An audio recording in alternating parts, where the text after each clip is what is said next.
Hi guys, good evening. কেমন আছো তোমরা সবাই? Welcome back to the channel. Welcome তোমাদের একটা নতুন ভিডিওতে। ঘড়িতে বাজছে এখন বিকেল 5টা মতো। দুপুরবেলা খাওয়া দাওয়া করে একটু রেস্ট নিতে গেছি আর চোখটা পুরো লেগে গেছে। ঘুম থেকে উঠে দেখি আশিস আজকে অলরেডি চলে এসেছে ফল কাটতে।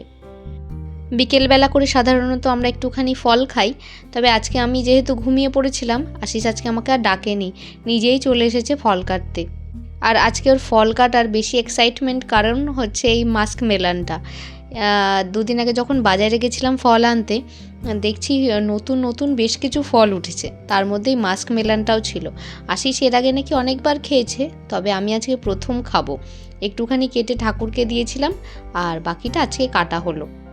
আশিস বলছে এটা নাকি খেতে প্রচণ্ড টেস্টি, তরমুজের থেকেও ভালো। তাই মাস্ক মেলানটাও কেটেছে আর তার সাথে একটুখানি আঙুর দিয়ে দিচ্ছে, আর তার সাথে দেবো একটুখানি মালটা লেবু। আঙুরটা খেতে আমরা দুজনেই একটু বেশি ভালোবাসি, তাই বেশি করে আঙুরটা নিয়ে নিচ্ছি।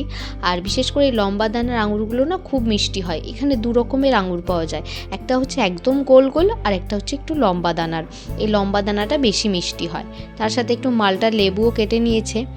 আর আজকের ফলের এই হচ্ছে আমাদের প্রিপারেশন। তার সাথে একটুখানি খেজুর নিয়েছে, তবে খেজুরটা আমি খাবো না, খেজুর খেতে আমি একদম ভালোবাসি না।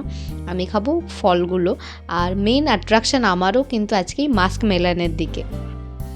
প্রতিদিন ভাবি দুপুরবেলা ঘুমাবো না, কিন্তু একটু রেস্ট নিতে গেলে কিভাবে যে চোখটা লেগে যায়। রাত্রিবেলা আমার ঘুম আসতে ইদানিং একটুখানি প্রবলেম হচ্ছে, তবে দুপুরবেলা শুলে বা দুপুরবেলা লাঞ্চ করে ওঠার পর আমি কিছুতেই চোখ খোলা রাখতে পারি না, মনে হয় এক্ষুনি ঘুমিয়ে যাব। যাই হোক, আমরা এখন বসে বসে খাচ্ছি। মাস্ক মেলানটা খুব যে মিষ্টি ছিল তা না, তবে আশিস বলল এর থেকেও নাকি বেশি মিষ্টি হয়, তবে খেতে আমার খুব একটা খারাপ লাগলো না।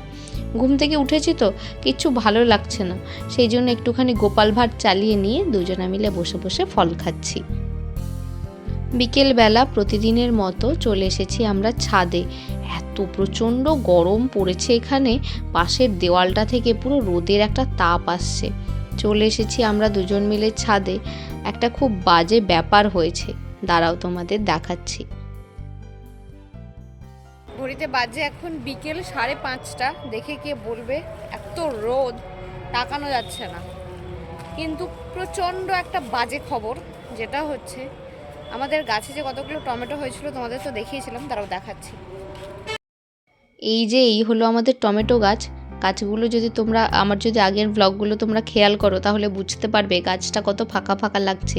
টোটাল 4টে টমেটো হয়েছিল, যেগুলো লাল লাল হয়ে গেছিলো অলরেডি, মানে তুলে নিলেও হতো। সেখান থেকে 3টে টমেটো কালকে থেকে গায়েব, জানি না কে নিয়েছে। এই একদম ছোট সাইজের যে লাল রঙের টমেটোটা ছিল সেটাই শুধুমাত্র রয়েছে, আর সামনের 3টে যেগুলো একটু বেশি বড় বড় হয়েছিল সেগুলো কেউ একজন নিয়েছে। জানি না কে নিয়েছে, যেহেতু নিজের চোখে দেখিনি, কাউকে চট করে দোষ দিতেও পারছি না। আর একটা এই 2-3টে টমেটোর জন্য কার সাথে ঝামেলা করব সেটাও বুঝতে পারছি না, করা উচিতও না। যদিও মেন বিষয় না টমেটো নয়, টমেটো তো এখন কি বলবো, 2টো টমেটো নিলে কেউ কখনো ছোট হয়ে যায় না, কিন্তু বিষয় হচ্ছে এত কষ্ট করে প্রতিদিন জল দিয়ে দিয়ে এত যত্ন করে এই গাছগুলোকে আমরা বড় করেছি, সেখানে আমাদের বলে নিলে হয়তো আমরা খুশি খুশি দিয়ে দিতাম, এভাবে নিয়ে নেওয়ার কোনো যুক্তি ছিল না। আর এদিকে লঙ্কা গাছে 2টো লঙ্কা আরও এসেছে, একটা লঙ্কা আমরা খেয়েছি, আরও 2টো লঙ্কা এসেছে। পুদিনা গাছটাও বেশ ভালোভাবে বড় হচ্ছে। মনটা আমাদের দুজনের সত্যিই খুব খারাপ কালকে থেকে। হঠাৎ করে আশিস আমাকে নিচে গিয়ে বলল, কি গাছ থেকে কি তুই টমেটো তুলেছিস? আমি বলছি না না, আমি তো তুলিনি টমেটো। বলছে এরকম 3টে টমেটো নেই, গিয়ে দেখলাম নেই। যাই হোক, কী আর করা যাবে, যে নিয়েছে সেই জানে কে নিয়েছে। এই বিষয়ে আর বেশি কথা বলছি না। প্রচণ্ড রোদ, 5:30 যে বাজে বোঝাই যাচ্ছে না। রোদে এখানটা মুঠে দাঁড়ানো যাচ্ছে না। আর বাজারের ওই দিকে না কীর্তন হচ্ছে, যার জন্য কোনো কথা বললেও কিচ্ছু শোনা যাচ্ছে না। তাই আমরা চলে যাচ্ছি নিচে। চলে এসেছি নিচে। সন্ধ্যাবেলা টুকটাক একটুখানি খিদে পাচ্ছে, কি খাবো ভাবতে ভাবতে ভাবলাম একটুখানি মুড়ি চানাচুর খাই, আর আশিস খাবে একটুখানি ম্যাগি। আমি কিছুদিন ধরে ম্যাগি খাওয়াটা একটু অ্যাভয়েড করছি। ম্যাগি খেতে আমি প্রচণ্ড বেশি ভালোবাসি, হয়তো আশিসের থেকেও বেশি ভালোবাসি, কিন্তু কিছুদিন ধরে খাচ্ছি না। তাই ভাবলাম কি খাবো, অল্প একটু চানাচুর দিয়ে মুড়ি খাচ্ছি। অলরেডি আমাদের যে দাদু দুধ দিয়ে যায় প্রতিদিন, সে দুধটা দিয়ে গেছে। আমি তাড়াতাড়ি করে একটুখানি গ্যাসে জাল দিয়ে নিলাম। যদি বাড়িতে শসা বা গাজর এই সমস্ত কিছু থাকে তাহলে সেগুলো দিয়ে আমি ভালো করে মুড়িটা মাখি, কিন্তু বাজারে না রিসেন্ট 1 সপ্তাহ ধরে একদম ভালো শসা উঠছে না, কেমন যেন বুড়ো বুড়ো ধরনের শসা কিনে নিয়ে আসলে বাড়িতে এনে ফেলে দিতে হচ্ছে।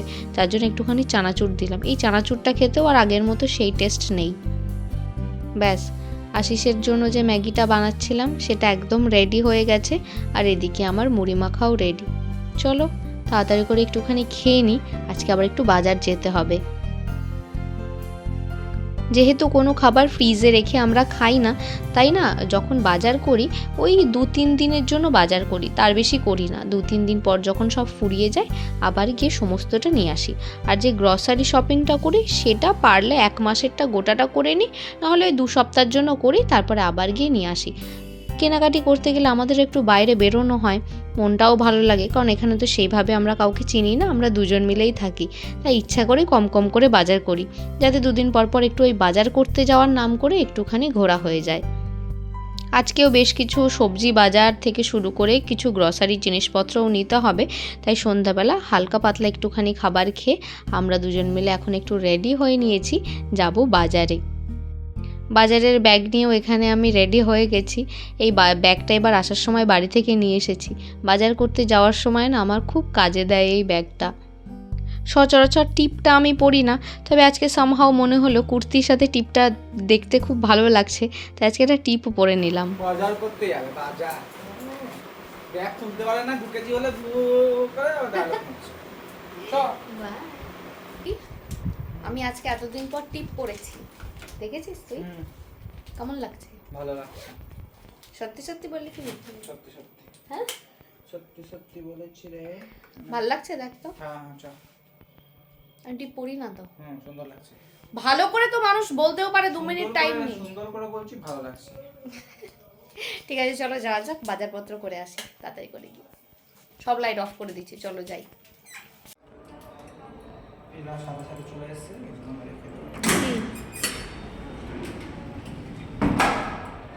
আমাদের গাছ থেকে টমেটো চুরি হয়ে গেছে, তাই ঘরে তালা ছাড়া যাওয়া যাবে না। গাছ থেকে টমেটো চুরি হয়ে যাচ্ছে, তাহলে ভাবো। আরে একটা না, 3-3টে টমেটো। এবার আমরা ভালো তালা মেরে পর্দাটা দিয়ে দিচ্ছি। চলো চল রে বাবা। লাইট এরকম আমি জ্বালাই না, ঝাঁপি জ্বালিয়ে দিচ্ছি।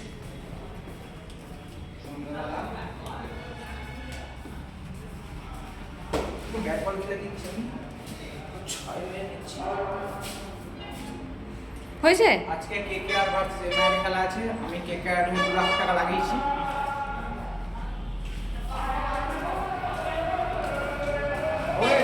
আশিসের মাথায় সিট আছে। আমরা খেলা কখন থেকে স্টার্ট হবে?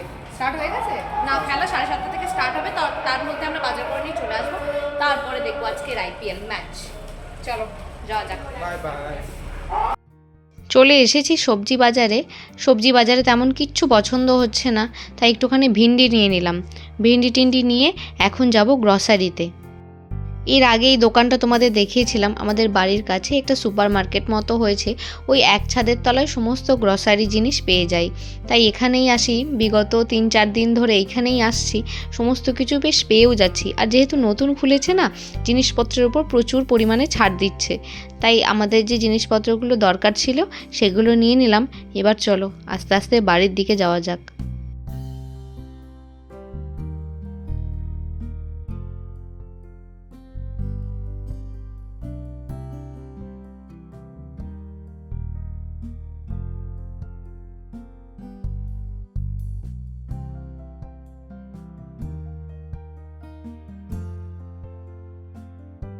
বাজারপত্র করে আমরা চলে এসেছি বাড়িতে, তবে দরকার একটুখানি আলু আর পেঁয়াজ, যেটা বাজারে আমরা খুব একটা ভালো পেলাম না, তাই আশিস এখন বাজারপত্র রেখে যাবে হচ্ছে ওদের মেসে, ওইখান থেকে আলু আর পেঁয়াজটা নিয়ে আসবে। দাঁড়াও, বাইরে থেকে আসলাম, গায়ে যেন পুরো আগুন ধরে গেছে, এত বাইরেটা গরম লাগছে। এসেই প্রথমে আগে এসির সুইচটা দিয়ে ঘরের লাইটগুলো অফ করে দিয়েছি, জাস্ট যে জিরো লাইটটা আছে সেটা জ্বালিয়ে এখন ঢকঢক করে একটুখানি জল খেয়ে নিচ্ছি। এখান থেকে এইটুকু গেছি, গলা যেন শুকিয়ে পুরো কাঠ হয়ে গেছে। বাজার থেকে আসার পর আশিস যতক্ষণ না আসছে ততক্ষণ আমি একটুখানি রেস্ট নিয়েছি। এখন চলে এসেছে যে জিনিসপত্রগুলো কিনে নিয়ে আসলাম সেগুলোকে জায়গা মতো রাখতে।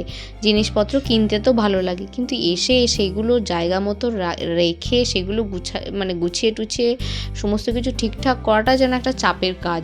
তারপরে যদি এই রকম জিনিসপত্র হয় যে দুদিনে সেটা পচে উঠবে, তাহলে সেটাকে আরও কেয়ার করে রাখা উচিত।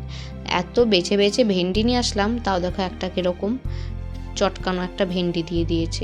এখানে একটুখানি জিনিসপত্র দেখে না নিয়ে আসলে না এই এক সমস্যা হয়। ভেন্ডি নিয়েছি আর তার সাথে একটুখানি না এঁচোড়ও নিয়েছিলাম। আগের দিনে এঁচোড়টা তো তোমরা দেখলে, একদম কাঁচা একটা এঁচোড় ছিল, ওটা কাটাই যাচ্ছিল না। তবে এটার খোসাটা না বেশ পাতলা, মনে হলো এই এঁচোড়টা যেন আগের দিনের থেকে ভালো হবে, তাই অল্প করে নিয়ে এসেছি। এই এঁচোড় আমাদের 2-3 দিন চলে যাবে। আর এই যে বললাম যে আশিস ওর মেস থেকে আলু আর পেঁয়াজটা নিয়ে আসে, একদম ফ্রেশ থাকে ওখানে, আর দামটাও বাজারের থেকে অনেকটা কম পড়ে।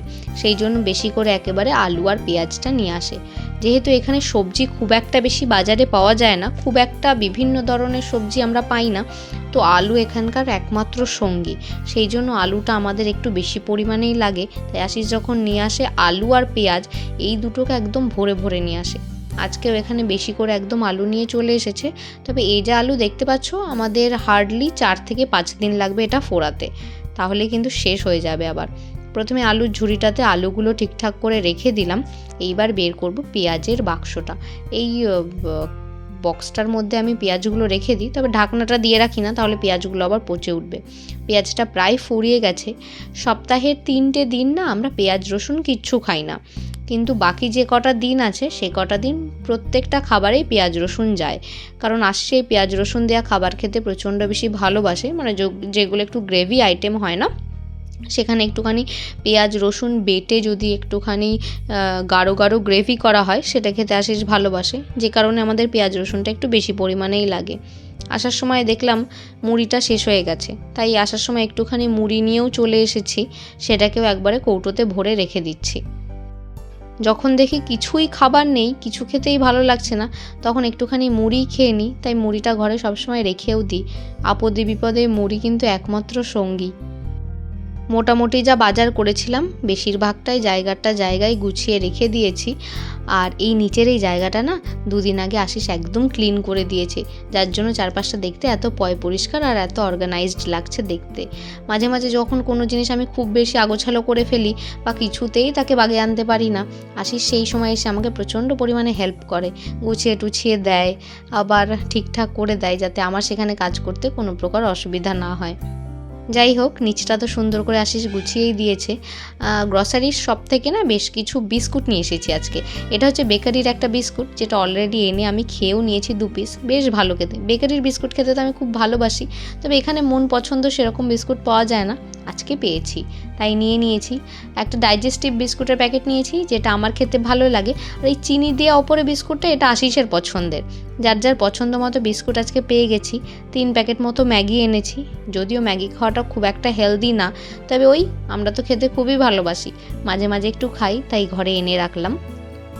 এখানে না অরলের ডালটা খাওয়া আমাদের বেশি হয়, কারণ অরলের ডাল খেতে আশিস খুব ভালোবাসে। এই জন্য অরলের ডাল নিয়ে এসেছিলাম 1 প্যাকেট, একদম ফুরিয়ে গেছিলো, সেই জন্যই নিয়ে এসেছিলাম। আর আগের দিন ওই গ্রসারি স্টোরটা থেকে একটুখানি রাজমা এনেছিলাম, 2 দিন মতো রান্না করাও হয়ে গেছে, তবে রাজমার জন্য আলাদা আর কৌটো পাইনি, তাই ওই কৌটোটার মধ্যেই ঢুকিয়ে রেখে দিলাম। আজকে ওই গ্রসারি স্টোর থেকে একটা এই কাবলি চানার প্যাকেট এনেছি, নিরামিষের দিনগুলোতে রাত্রিবেলা রুটি দিয়ে খাওয়ার জন্য বেশ দরকারি। তো আজকে সোমবার, আজকে তো আর হবে না, কালকে রাত্রিবেলা ভাবছি একটুখানি চানা মশলা বানাবো, তাই এখনই ভিজিয়ে রেখে দিলাম। ব্যাস, এখানকার কাজকর্ম হয়ে গেছে। বাকি যে জিনিসপত্রগুলো রয়েছে সেগুলোকে নিয়ে যাচ্ছি আমার খাটের তলায় যে প্যান্ট্রিটা রাখা রয়েছে সেটার মধ্যে গুছিয়ে রেখে দিতে। বাজার থেকে এসে জিনিসপত্রগুলো সব জায়গা মতো করতে করতে বেশ অনেকটা লেট হয়ে গেল। চলো তাড়াতাড়ি করে আজকে ডিনারের প্রিপারেশানটা করে নিই। সাধারণত আলু পনিরের আদা জিরে বাটার ঝোল বা পনির দিয়ে যদি পনির বাটার মশলা এরকম কিছু রান্না করি, আশিস না খেতে খুব একটা বেশি ভালোবাসে না, আসলে পনিরটা খেতেই ভালোবাসে না। আর ওর সাথে সাথে থেকে থেকে আমারও কি হয়েছে, আমারও না পনিরটা খেতে এখন আর একটুও ভালো লাগে না। তো অনেক দিন ধরে পনির খাওয়াও হচ্ছে না, তাই আশিস বলল আজকে একটুখানি পনিরের পরোটাটা করে দে। আশিস পনিরের পরোটা খেতে খুব ভালোবাসে, আর আমি তো এই সমস্ত পরোটা খেতে ভালোই বাসি, তাই ভাবলাম আজকে একটু তাই বানানো যাক। বাজার থেকে আসার সময় 100 গ্রাম মতো পনির নিয়ে এসেছিলাম, সেটার মধ্যে একটুখানি গরম মশলা মিশিয়ে দিচ্ছি। এটা আমি নিজের মন মতো করি, এটা সম্পূর্ণ আমার রেসিপি, আমি এটা কোথাও থেকে মানে শিখিনি, আমি নিজের মন মতো এটা বানাই। একটুখানি বেশি করে গোলমরিচের গুঁড়ো দিয়ে দিলাম, যেহেতু কাঁচা লঙ্কা দিচ্ছি না, একটু কাঁচা লঙ্কা কুচিয়ে দিলে ভালো হয়, ওই আশিসের মুখে পড়লে তো আবার ওর ঝাল লেগে যায়, যার জন্য দিলাম না। একটুখানি মিক্স হার্ব দিয়ে দিলাম বেশি করে, তার সাথে একটুখানি পিৎজা মিক্স, ব্যাস। স্বাদ মতো একটু নুন দিয়ে দিয়েছি, আর তার সাথে দেব বেশি করে ধনেপাতা কুচোনো। যেহেতু আজকে সোমবার, পেঁয়াজ রসুন কিছুই খাই না আমরা, সেই জন্য দিতে পারলাম না। এর মধ্যে যদি একদম ছোট ছোট করে কেটে একটুখানি পেঁয়াজ আর রসুন দেওয়া যেত, তাহলে কিন্তু খুব ভালো লাগতো খেতে, টেস্টটা আরও বেড়ে যেত। তবে এরকম করে খেতেও কিন্তু মন্দ লাগে না, প্রচণ্ড ভালো হয় এই পনির পরোটাটা। সমস্ত কিছুকে একসাথে খুব ভালোভাবে হাত দিয়ে মেখে রেখে দিলাম। এবার ঝটপট করে আটাটা মেখে নেব। পরিমাণ মতো আটা নিয়ে নিয়েছি। আমি যখনই পরোটা বানাই সব সময় আটারই বানাই, একমাত্র লুচি বানালেই আমি ময়দার লুচি বানাই। একটুখানি নুন আর তেল দিয়ে প্রথমে ভালো করে মিক্স করে নিয়ে অল্প অল্প জল দিয়ে একদম নরম করে একটা ডো আমি এখানে বানিয়ে নিচ্ছি।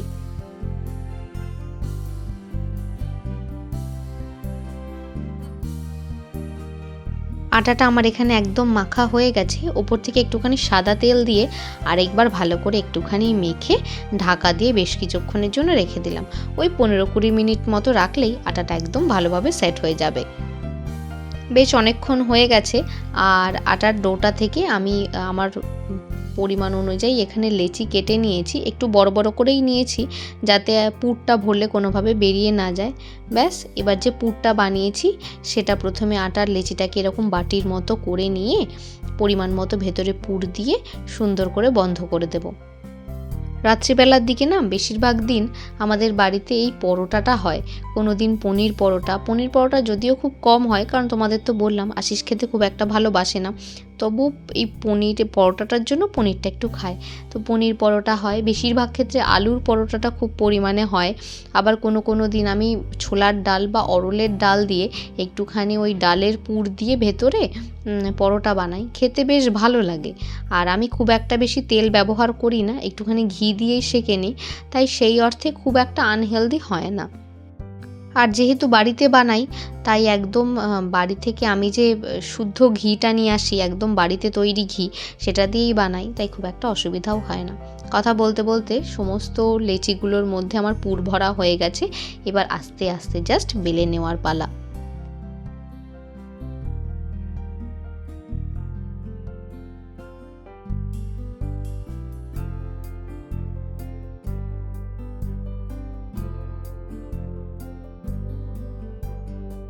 সমস্ত পরোটাগুলোকে আমি বেলে নিয়েছি, আর গ্যাসে তাওয়াটাও বসিয়ে দিয়েছি। তাওয়াটা বেশ ভালো করে হিট হয়ে যাওয়ার পর এপিঠ ওপিঠ ভালো করে প্রথমে না একবার সেঁকে নিচ্ছি। তারপরে আমি সবসময় তোমাদের তো বললামই আমি ঘি দিয়েই পরোটাটা বানানোর চেষ্টা করি, আর এতে না ফ্লেভারটা খুব ভালো আসে, একটা খুব সুন্দর গন্ধ আসে, আর তেল খাওয়ার থেকে তো ঘি খাওয়াটা বেশি ভালো। বেশ একটুখানি করে চেপে চেপে আমি পরোটাটা বানিয়ে নিচ্ছি, আর পরোটা আমাদের এখানে একদম রেডি।